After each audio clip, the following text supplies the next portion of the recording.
महाराष्ट्र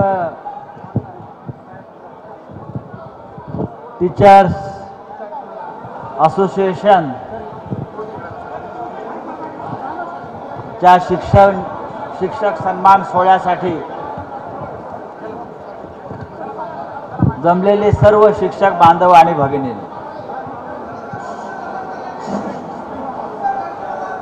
व्यासपीठावर उपस्थित असलेले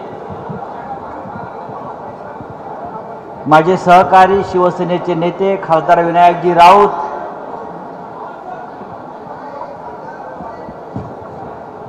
आमदार कुणालजी पाटील, आमदार आमशादादा पाडवी, माननीय राजेंद्रजी फाळके, शिवसेनेचे संपर्क प्रमुख अशोक धात्रकजी, शिवसेनेचे जळगावचे संपर्क प्रमुख संजय सावंतजी आणि सर्व व्यासपीठावरील मान्यवर, शिक्षकांचा सन्मान सोहळा आहे आणि सभागृहामध्ये अत्यंत सुशिक्षित, शिकलेले, पिढी घडवणारी अशी मंडळी बसलेली आहेत. आणि मी पाहिलं, आज काही फाळके साहेब राजकीय भाषण करण्याचा कार्यक्रम नाहीये. या खान्देशच्या भूमीमध्ये हा कार्यक्रम होतो आहे. शुभांगीताई, आपण हा कार्यक्रम जो घेतलेला आहे,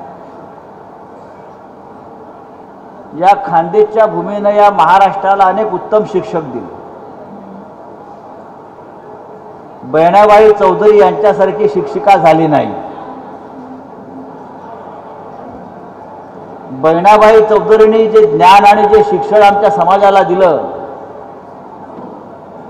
ते या महाराष्ट्रामध्ये आधी कोणाला देता आलं नाही, नंतर देता आलं नाही. त्यानंतर आमचे साने गुरुजी खान्देशचे, ही एक फार मोठी परंपरा शिक्षणाची, शिक्षकांची या महाराष्ट्रामध्ये खान्देशच्या भूमीनं निर्माण करून दिली. एक काळ असा होता की संपूर्ण देशामध्ये उत्तम शिक्षण आणि उत्तम शिक्षक ज्याची निर्मिती फक्त या महाराष्ट्र देशातच होत होती. इथे दोन छायाचित्र लावलेले आहेत. एक फातिमा शेख आणि सावित्रीबाई फुले, ज्याने स्त्री शिक्षणाचा पाया इथे रचला या महाराष्ट्रामध्ये, या देशामध्ये, त्या आपल्या महाराष्ट्रातल्या शिक्षिका. आणि अशा शिक्षण क्षेत्रामध्ये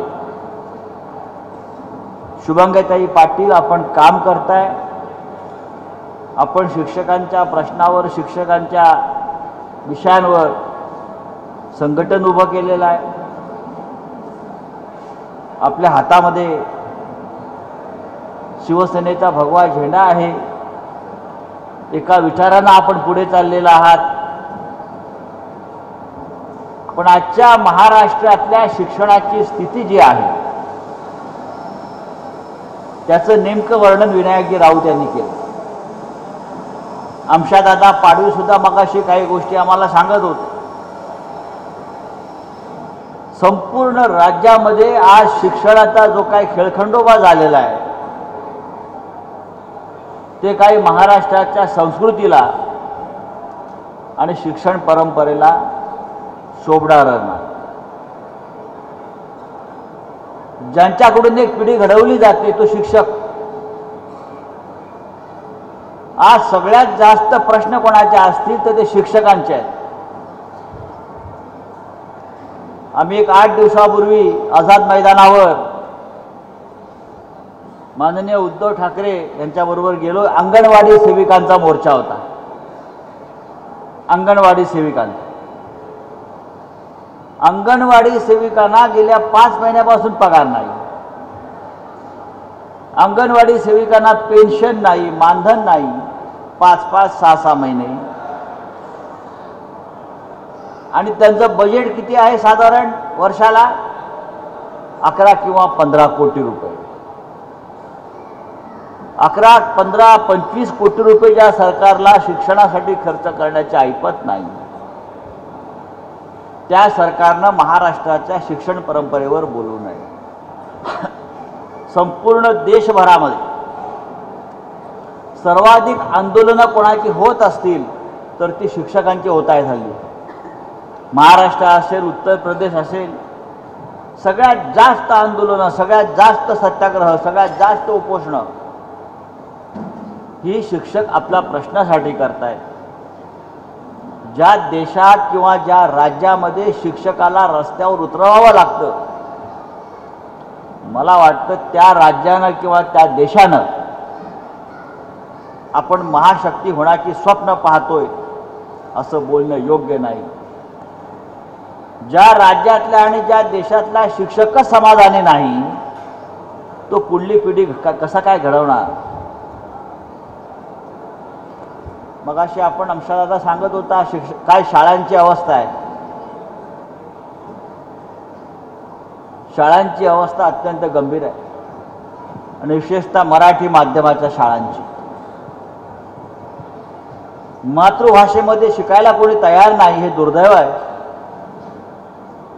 आणि मातृभाषेतल्या शाळा टिकवाव्यात आणि मराठी शिकवणाऱ्या शिक्षकांना संरक्षण द्यावं अशा प्रकारची भूमिका घ्यायला हे सरकार तयार नाही. यातून मार्ग निघणं गरजेचं आहे.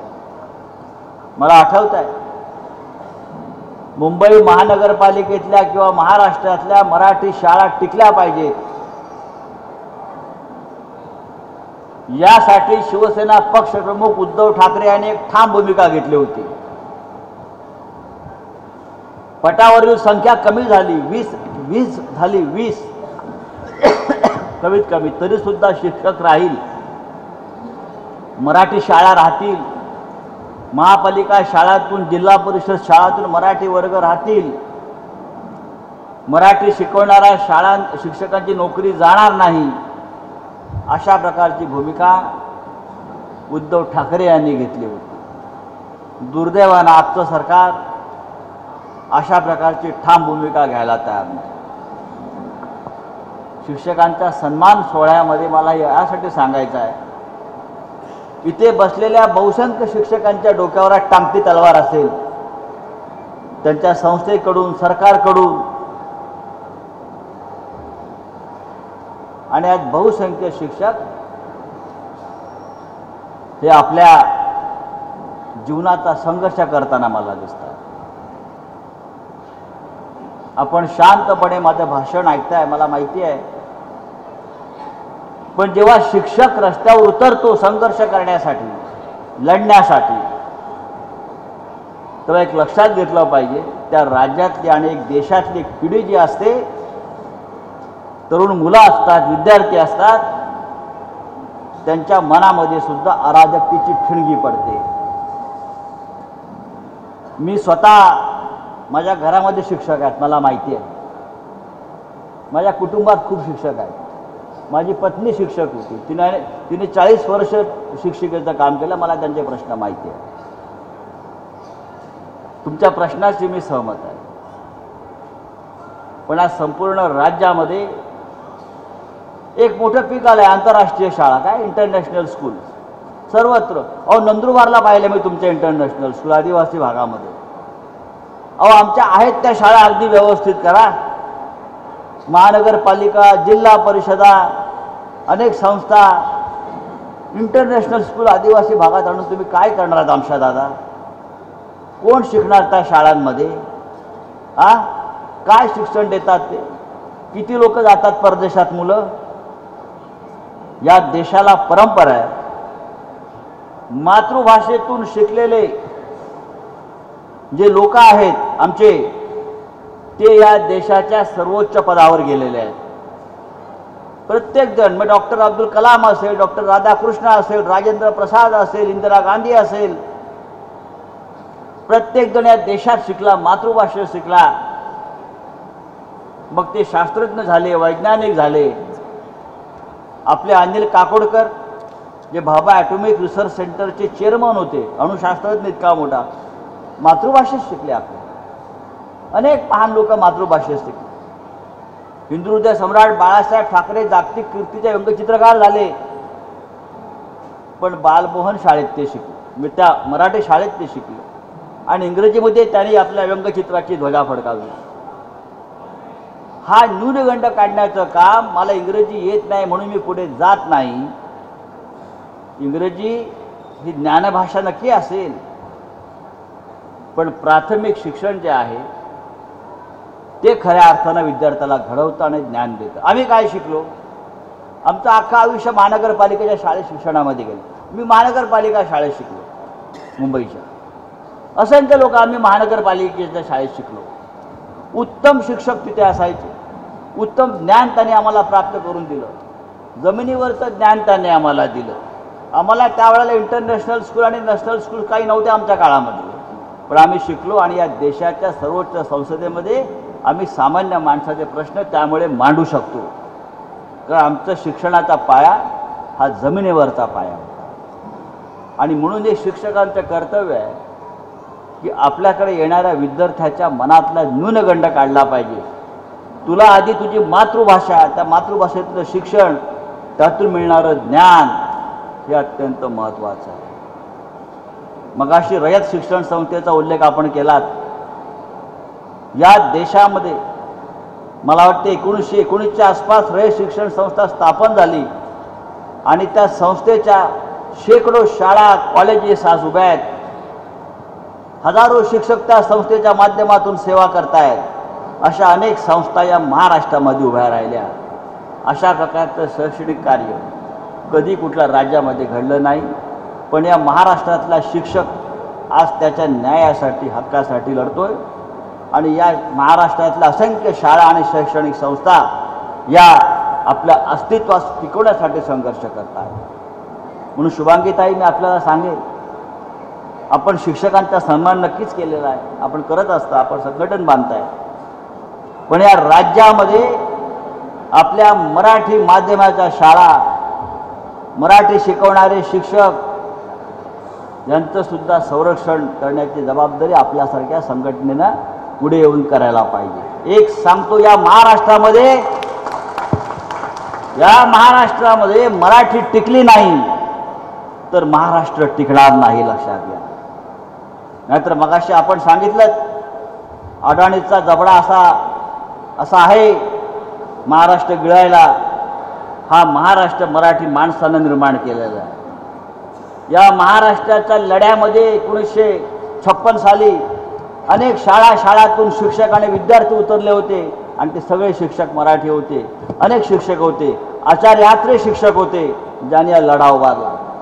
आणि शिक्षक हा उत्तम नेतृत्व करतो, शिक्षक हा उत्तम संघर्ष करतो. आणि म्हणून मराठी भाषा, मराठी शाळा, मराठी संस्था या आपण टिकवण्यासाठी सगळ्यांनी पाऊल पुढे टाकलं पाहिजे. ज्या महाराष्ट्रात नसेल मराठी तर कुठे असेल? मराठी माणसानं अख्ख्या देशावर राज्य केलं आहे. मराठी हा एकमेव लढवय्या तेव्हाची जमात आहे की ज्याने अख्ख्या देशावर राज्य केलं.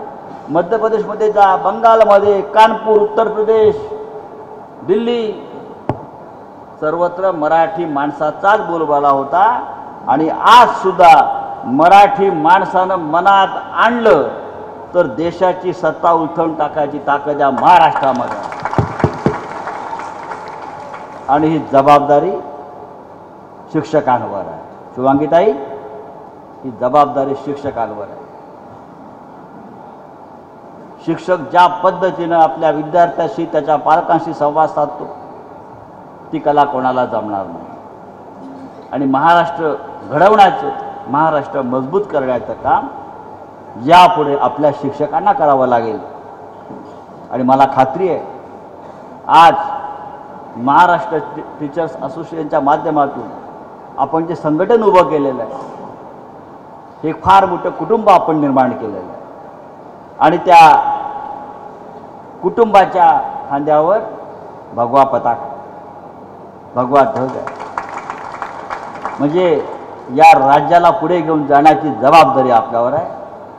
शुभांगीताई, मी आपल्याला शुभेच्छा देतो, आपल्या संस्थेला शुभेच्छा देतो आणि ज्या शिक्षकांना आपण सन्मानित केलं त्यांच्याकडून सुद्धा या राज्याची सेवा घडेल, मराठी भाषेची सेवा घडेल अशी मी अपेक्षा व्यक्त करतो आणि तूर्त आपली रजा घेतो. जय हिंद, जय महाराष्ट्र.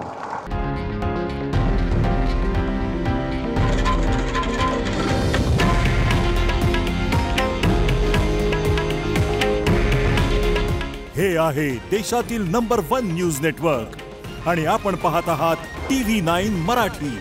काळजी तुमची, हित महाराष्ट्राचं.